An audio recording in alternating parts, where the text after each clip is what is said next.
Juan. Aquí hi ha molts col·legues que ens hem vist en diferents, hi ha molts amics i evidentment estic aquí encantat d'estar amb tots vostès. Bien, yo me voy a centrar a los retos de la administración pública y también a los aspectos negativos que cualquier organización tiene.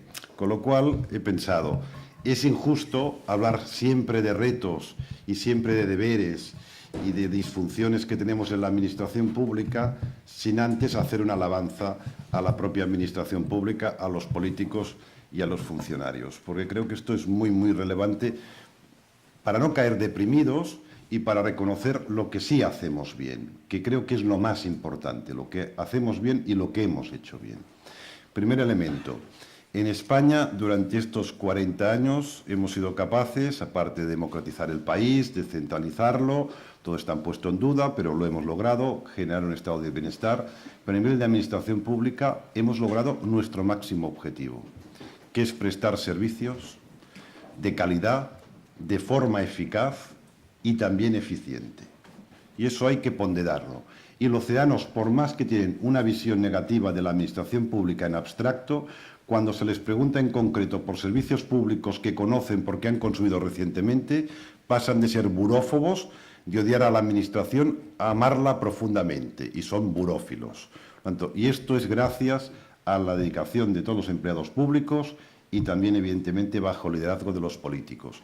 Fíjense ustedes que cuando viajamos al extranjero a países teóricamente más desarrollados que nosotros, nos damos cuenta que sus servicios públicos tienen una calidad igual o muchas veces inferior. Los servicios públicos locales que hay en España son sencillamente espectaculares. Y como ahora está todo evaluado y hay rankings de todo tipo, España sale en las posiciones más avanzadas en calidad de servicios públicos, en este caso urbanos, y todos tenemos el mantra, por ejemplo, de que la sanidad española, a pesar de la crisis económica tan severa que ha sufrido, es una de las mejores sanidades que hay en el mundo. Y es cierto, sale la número 7 del mundo, la mejor sanidad del mundo, en posición 7, que equivale a salir la primera, porque resulta que las 6 que nos adelantan son países con muy poco habitantes y enormemente ricos. Claro, si está Luxemburgo, está Andorra y están los Emiratos Árabes, esto es hacer trampa. El primer país con sustancia potente, importante a nivel de territorio y población, sale España a mucha distancia de los países de nuestro entorno. Ojo, somos eficaces, pero también somos eficientes, porque claro, en temas de salud, sanidad, que es un clásico, nosotros tenemos unos elevados estándares de sanidad, de salud. Fíjense, estamos todos como rosas. Y además, el otro indicador es la longevidad. Y saben que España es el segundo país más longevo del mundo, después de Japón. Estos son los grandes indicadores. ¿Saben ustedes cuánto nos cuesta este grado excelente de salud? Nos cuesta mucho dinero. Nos gastamos el 9% de lo que producimos cada año. De toda la riqueza del país, de todo el PIB, el 9% lo destinamos a sanidad, del cual casi todo es público. 7% es público y una parte residual del 2% es privado, son las mutuas, las clínicas privadas, etc. Y esto es nuestro éxito. Claro, el mercado, aquí siempre tenemos como una especie de complejo con el sector privado. Léanse a una autora que ahora está de moda, que se llama Mazzucato, una italiana que está en Londres, que tiene un par de libros, el último se llama Estado Emprendedor, donde demuestra que la administración pública es eficaz, eficiente e innovadora, que todas las grandes innovaciones que están produciendo, como las que comentaba ahora el diputado, pues hay una base anticientífica que ha promovido e impulsado directamente la administración y, ¿por qué no?, funcionarios públicos son los que lo han promovido. Esto de que el mercado es más dinámico, es más eficaz y eficiente, bueno, todos saben, la sanidad norteamericana, pues que está hecho un desastre, a pesar que Obama lo ha intentado y antes Hillary Clinton lo intentó, está hecho un desastre y todo es mercado privado, enormemente dinámico, todo competitivo, pero la calidad de la sanidad norteamericana, pues claro, todos están muy gordos, claro que comen muy mal además, pero es que tú puedes morir a la puerta de un hospital sencillamente porque te falta un papel o una póliza y no te atienden. Bien, esta mala calidad del sistema norteamericano, ¿saben cuánto les cuesta a los norteamericanos? El 17% de su Producto Interior Bruto. Es decir, está demostrado que la salud, la sanidad, es más eficaz y eficiente si es pública que si es privada.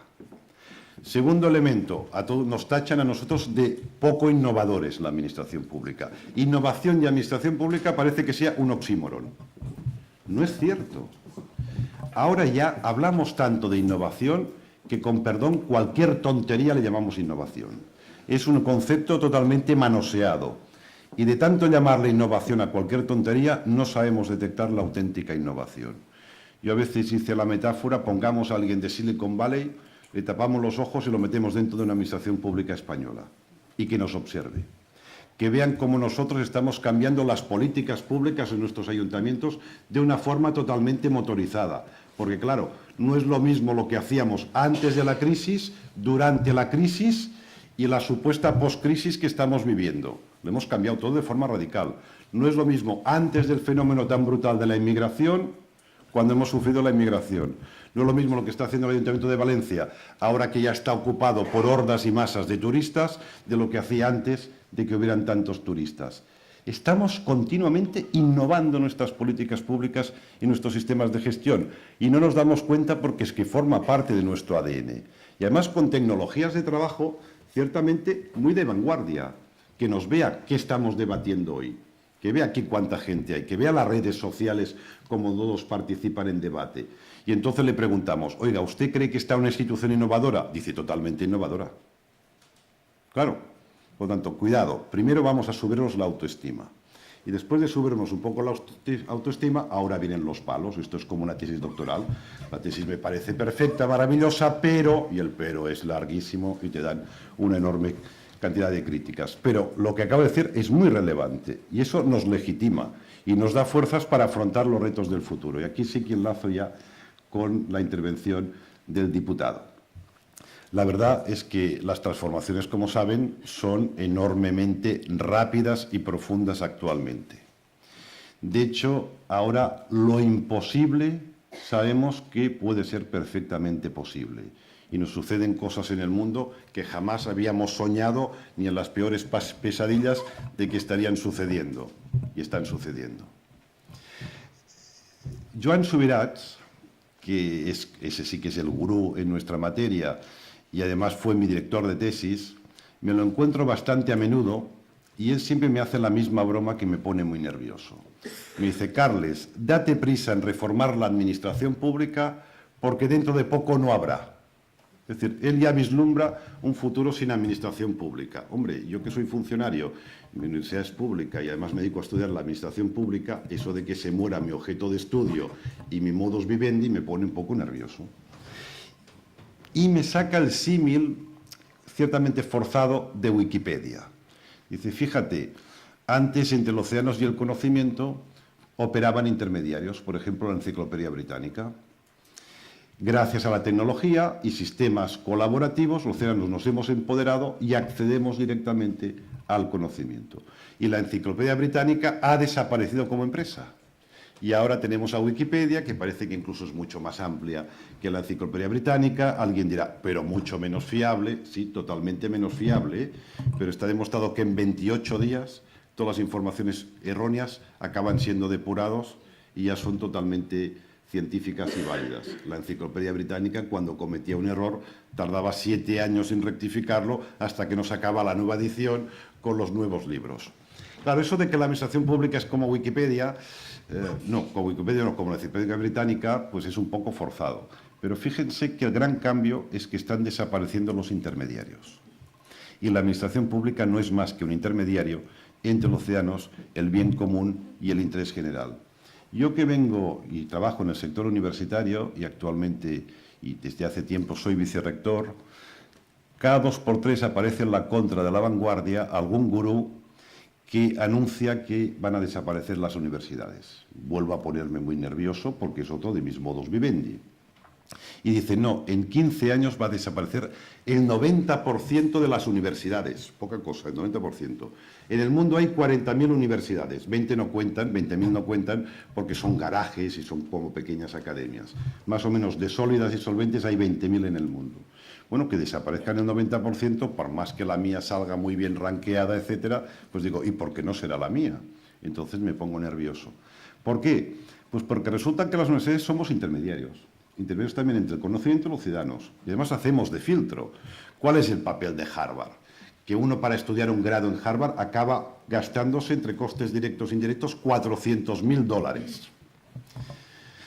pues lo que hace es de intermediario entre la sociedad, de filtro, y allí entras en la élite económica, política, institucional. Pues bien, ahora resulta que existen los MOOCs, que son estos cursos virtuales totalmente gratuitos, donde tú puedes hacer un curso con el máximo especialista mundial en la materia, el de Harvard, el de Yale, el de Oxford o el de Cambridge. Y es totalmente gratuito. Luego, si quieres, te evalúan, te examinas. Y si quieres, pagas una pequeña tasa y te dan un certificado. Y apareció hace poco una universidad norteamericana sin ningún profesor que se dedica exclusivamente a acreditar. Es decir, tú tienes unos cuantos MOOCs, unos cuantos certificados de estos, por cierto, certificados que los emite Harvard, que los emite Oxford, etcétera, que te han costado unos pocos centenares de dólares o de euros, y vas allí y dices, mire, yo he hecho estos 30 cursos, yo creo que me merezco un título universitario especialista en tanto. Estos te acreditan y te dan el título, pagando otra tasa. Y resulta que ya hay empresarios norteamericanos que reconocen los títulos de esta universidad y le dan el mismo valor que estudiaras en Harvard. Con lo cual tú desde casa, cómodamente en Marruecos, pagando quizá en total unos $12.000 de tasas, puedes llegar a formar parte de la élite económica mundial sin pasar por el filtro de Harvard. Harvard no va a desaparecer, pero yo que soy amigo de Paco Longo, que es director general adjunto de SADE, lo veo muy asustado porque tiene miedo que SADE desaparezca. Y ojo que SADE está dentro de las 10 mejores del mundo, escuelas de negocios. Claro, entonces, ¿cómo no me voy a asustar yo? Estamos hablando del problema de los intermediarios. Porque fíjense, a raíz de estos comentarios de Subirats, a mí me empezó a entrar el miedo y entonces hice un análisis de prospectiva. La prospectiva es la forma fina y académica que denominamos a la futurología, con lo cual saqué la bola y empecé a hacer intuiciones. Y hace un mes y medio saqué un libro en la editorial Tecnos que se llama La Administración Pública del Futuro. De hecho, es el único texto que conozco que habla del potencial futuro de la administración pública. Y además puse Horizonte 2050, se llama, tiene un título muy largo, La Administración Pública del Futuro, Horizonte 2050. Instituciones, política, mercado y sociedad de la innovación, título larguísimo. Y puse Horizonte 2050, es decir, a muy largo plazo, a 33 años vista. Pero esto lo hice con una cierta estrategia, porque hay un web, no sé si lo habéis consultado, que tú pones tu lugar de nacimiento y tu fecha de nacimiento y te predice estadísticamente el día que te vas a morir. Yo puse lo mío, me he olvidado del año, pero me acordaré siempre del día porque dice que me voy a morir un 23 de febrero y eso no se olvida. Eso sí, me acuerdo perfectamente que está previsto que me muera antes del 2050. Por eso he puesto 2050, para no tener que rendir cuentas. Si hubiera habido más, hubiera puesto tan tranquilo 2060 y me hubiera quedado tan ancho. Bien, entonces, ¿qué transformaciones? Porque he dicho, ahora lo imposible parece que es posible. De forma lineal, por lo tanto un poco sencilla, porque todo es mucho más complejo y holístico. Primero tenemos que analizar los cambios tecnológicos, de los cuales está hablando el diputado. Luego tenemos que hablar del impacto de estos cambios tecnológicos en la economía, del impacto de la tecnología y la economía en la sociedad, de cómo la sociedad pide soluciones en la política y del cambio del rol en la política, y todo eso incide en el rol del Estado, no tanto Estado-nación, sino Estado como un actor que provee de bienestar a los ciudadanos. O sea, Estado también es la Diputación y es el Ayuntamiento, etcétera. Y esto cómo afecta a la administración pública. Porque en la administración pública somos una variable dependiente y dependemos del entorno. Y el entorno es tecnología, es economía, es sociedad y es política. Empecemos con la tecnología, y aquí enlazo directamente con el diputado. Efectivamente, las grandes 3 transformaciones que están previstas en los próximos 15, 20 años, una ya la podemos tocar, ya la estamos vislumbrando, que es el cambio de la sociedad de la información, de la sociedad del conocimiento, de lo que es Internet. Esto ya el cambio está muy maduro, pero todos sabemos que todavía va a dar muchísimo más de sí con el surgimiento de la infoeconomía y de ahí de la inteligencia artificial, etcétera, etcétera. Bueno, me ha sorprendido esto de los abogados robots y he pensado, hombre, yo prefería más jueces robots que abogados robots. quizás serían más imparciales y tendrían un poco más de inteligencia emocional. Los abogados me da igual que sean personas, pero los jueces, según cómo, me gustaría más que fueran robots. Por lo tanto, el cambio es bastante espectacular. Además, cuidado, estamos todos fascinados con Silicon Valley. Sí, pero son empresas. Hay un libro del 2016 que me impresionó, que es de un autor que se llama Keen, K-E-E-N, que se llama Internet no es la respuesta. Y es alguien que viene del sector tecnológico de Silicon Valley y ahora lo critica. Entonces muestra cómo estas empresas operan como si fueran empresas piratas del salvaje oeste capitalista, donde resulta que no respetan ninguna regla de la competencia, porque fijaros que todas funcionan en lógicas de oligopolio, todas dominan sus respectivos mercados. Amazon, Google, Twitter, WhatsApp, Instagram, Facebook, lo que queréis, son actores dominantes, no tienen competencia. No respetan las reglas de la competencia, que es una de las bases del modelo capitalista. No respetan los sistemas fiscales, porque todos defraudan impuestos. Ahora están saliendo en estos papeles del paraíso, etcétera. Salen políticos, pero también siempre salen estas grandes empresas. No respetan las reglas laborales, porque maltratan a sus trabajadores. A la élite no, pero la base la maltratan. Y no respetan tampoco las reglas de privacidad y confidencialidad de los ciudadanos. No respetan nada.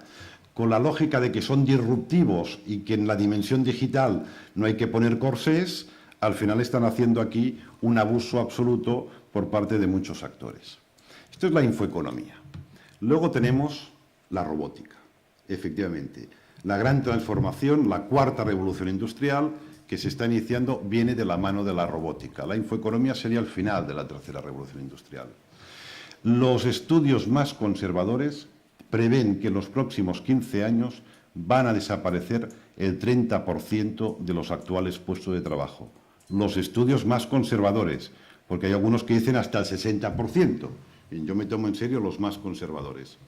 Efectivamente, oficio de taxista, como tú tengas 30 años, lo tienes crudo, porque esto en 10 años va a desaparecer. O de conductor de autobús. O uno que estudia y quiere ser cirujano. No, todo esto lo van a hacer robots. Con lo cual, oficios actuales tienden a desaparecer. Bueno, tú te puedes reciclar y ser un gestor de robots de cirugía, pero no ser cirujano. Fijaros, con la que está cayendo a nivel de empleo y con la inseguridad que tiene la sociedad, ahora tener que soportar que el 30% de puestos de trabajo actuales desaparezcan. Sí, ya lo sé, y antes he hecho referencia al diputado, y eso lo dicen los economistas, cada revolución que ha habido se ha destruido mucho empleo y se ha creado todavía más. Bueno, está por ver si esto también va a suceder en la cuarta revolución industrial de la robótica. Pero lo que sí está demostrado es que cada vez que hay una revolución industrial, hay un enorme sufrimiento social durante muchas décadas, la primera y segunda revolución industrial, y en esta es previsible que durante 2 o 3 o 4 décadas haya un enorme sufrimiento, porque es muy darwiniano y la sociedad se tiene que reciclar a base de bofetadas. Y yo creo que ahora ya somos maduros y tenemos conocimiento para no tener que pagar estos enormes costes de transición y que para un futuro bienestar tengamos que sacrificar a 2 o 3 generaciones de muy mal vivir. Yo creo que la administración pública aquí tiene que tomar las medidas que sean convenientes. Y el tercer gran eje de renovación tecnológica es la biomedicina. Bien, todo esto está incidiendo ya de una forma espectacular sobre la economía, de tal manera que está cambiando el propio paradigma económico. Y hay algún autor, hay otro libro que a mí me impresionó mucho, de un autor que se llama Mason, que se llama El postcapitalismo. Se llama Postcapitalismo el libro. Es decir, él ya ve la muerte del capitalismo. Cuidado que el capitalismo nunca hay que despreciarlo y tiene una enorme capacidad de resistencia y de adaptación. Pero es cierto que hay unas transformaciones tecnológicas que no está claro que el sistema capitalista tenga capacidad de poderlas asimilar. Por ejemplo, la infoeconomía que funciona en sistemas de monopolio o de cuasimonopolio. Sabéis que el monopolio es algo extraño dentro del capitalismo. El capitalismo lo que intenta es generar siempre sistemas y marcos de competencia. Es que estas empresas tecnológicas, si tuvieran competencia, no está claro en absoluto que funcionaran. Es decir, parece que solo son rentables si operan como cuasimonopolio. Si estuvieran en un marco de competencia, ya no serían disruptivas y ya no serían realmente innovadoras. pero sobre todo el gran cambio y transformación para el capitalismo es la conocida como economía colaborativa. Esto lo está cambiando absolutamente todo. Fijaros que las bases del modelo capitalista son muy sencillos. Hay un productor, hay un cliente receptor, hay una oferta, hay una demanda, hay unos recursos escasos en los cuales con la oferta y la demanda se les puede poner un precio. Con la economía colaborativa esto cambia radicalmente. Primero, porque el petróleo del siglo XXI es la información. Y la información no es un recurso escaso, es un recurso infinito. Y además esto de la oferta y la demanda se confunde, porque los mismos productores son los consumidores. Fíjense en nuestros hijos o los que son más jóvenes de ustedes. Yo, mis hijas adolescentes, pues la verdad es que las veo menos dependientes del mercado de lo que era yo cuando era adolescente. Ellas necesitan solo dos cosas para ser felices y para poder funcionar, y todos sabéis cuáles son. Pueden ir desnudas, no hace falta ni que coman, pero necesitan el smartphone o una tablet y necesitan wifi. Con esto ya está. Y aparte de ahí siempre están allí metidas y digo, ¿qué están haciendo? Bueno, están produciendo cosas que ellas mismas consumen en las redes, totalmente de forma independiente del mercado. Y se está generando unos flujos de intercambio de carácter totalmente gratuito, gracias a la tecnología y sistemas colaborativos y cooperativos que hay entre los ciudadanos, unos sistemas de trueque que cada vez son flujos de transacción más importantes que están totalmente al margen del sistema capitalista. Evidentemente ahí la administración pública no puede poner impuestos, por ejemplo, se nos escapan, porque es que además no hay intercambio económico, sino hay intercambio de información, de bienes, pero de forma totalmente distinta a lo que teníamos todo. Luego tenemos un tercer enfoque, que es la economía colaborativa agresiva, que estos sí buscan ánimo de lucro y se aprovechan de la tecnología. Eso es Uber, Airbnb, fíjense cómo está transformando y tensionando todo el sistema. Los taxistas están todos nerviosos, los hoteleros y los que tienen campings también. Hay barrios que de golpe en un solo año ha subido el 50% el precio de los pisos, como en el barrio que yo resido en Barcelona, por la presión de los pisos turísticos y por estas redes y plataformas.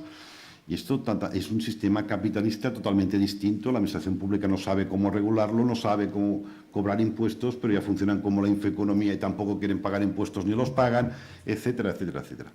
Entonces, fíjense qué transformaciones más espectaculares. Y luego tenemos el mercado tradicional, normal, que funciona en las bases capitalistas. Con lo cual, no es que el sistema capitalista desaparezca, sino que este autor, Mason, está hablando del postcapitalismo, que es un capitalismo con distintos mercados y formas de operar, donde el capitalismo clásico es un actor más o un mercado más, pero no necesariamente en el futuro el que sea el predominante. Bien, y este cambio tecnológico tan brutal y este cambio de modelo económico está tensionando enormemente a la sociedad. Los ciudadanos nos cuesta asumir estos cambios porque está generando externalidades muy negativas para nosotros. Y aquí tenemos que incluir otro ítem muy importante, que es la globalización. El mundo antes estaba más globalizado que ahora, Hasta el 2014 el mundo estaba más globalizado que ahora. Fue a partir de la Primera Guerra Mundial, de la Gran Guerra, donde el mundo se empezó a crear aranceles y a tener situaciones, digamos, más de autarquía.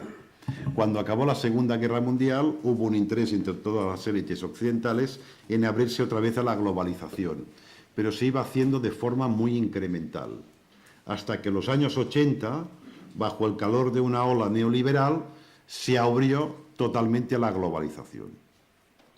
Trias de Bes, que es un economista heterodoxo, dice que la globalización es el acto de negligencia política más grande que se ha producido en el mundo, porque fueron las élites políticas occidentales, Europa y Estados Unidos, que fueron los que aceleraron la globalización, sin tener en cuenta que habría gasolina en el fuego, que Internet lo aceleraría todavía más. ¿Y cuál era la lógica? Vamos a abrirnos al mercado global, porque los países occidentales con economías maduras y apagándose, nos vamos a forrar con los chinos. ¿Y qué ha pasado? Que los chinos se han forrado con nosotros. Que estos, por cierto, sí que tienen visión estratégica, los chinos. Claro, porque ¿cómo te vas a globalizar? Que no es mala idea, globalizar genera riqueza. Pero ¿cómo te vas a globalizar? Con países, con mercados tan asimétricos, donde tú compites con un gran país como es China, donde resulta que tiene unas reglas proteccionistas, en cambio, donde tiene un sistema político totalmente distinto al nuestro y donde sobre todo tiene unas reglas laborales totalmente distintas, con lo cual no podemos competir. Con lo cual, curiosamente, los grandes perdedores de la globalización somos los que lo promovimos, los occidentales, Estados Unidos y Europa. Y esto la sociedad no lo digiere bien. Fíjense que ya sabemos ahora, y esto es muy triste, que nuestros hijos van a vivir, si no ya viven, peor que nosotros. Y eso es algo muy difícil de asumir, perdón, socialmente. Hay unos datos sobre Europa que a mí me impresionan, que es 5, 25, 50. Ya saben que ahora el mundo se está especializando. La gran fábrica del mundo es China, la gran oficina del mundo es la India, el gran ejército del mundo es Estados Unidos. Y Europa somos el gran museo y geriátrico del mundo. Esto es una posición, lo de museo está bien, pero claro, geriátrico, parecemos más momias que otra cosa. Europa solo somos el 5% de la población mundial.